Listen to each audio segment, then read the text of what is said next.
Munambam judicial commission തുടരാമെന്ന് ഹൈക്കോടതി division bench. Single bench വിധിക്കെതിരെ സർക്കാർ നൽകിയ അപ്പീൽ ഹർജിയിലാണ് ഉത്തരവ്.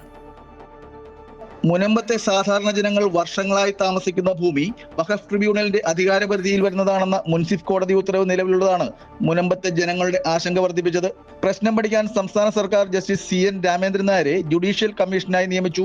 മുൻസിഫ് കോടതി ഉത്തരവ് ചൂണ്ടിക്കാട്ടി ഹൈക്കോടതിയെ സമീപിച്ച വഖഫ് സംരക്ഷണ സമിതി സിംഗിൾ ബെഞ്ചിൽ നിന്നും അനുകൂല ഉത്തരവ് നേടി. വഖഫ് ഭൂമിയിൽ ജുഡീഷ്യൽ കമ്മീഷനെ നിയമിക്കാൻ സർക്കാരിന് അധികാരമില്ലെന്ന് ചൂണ്ടിക്കാട്ടിയാണ് സിംഗിൾ ബെഞ്ച് നിയമനം തടഞ്ഞത്.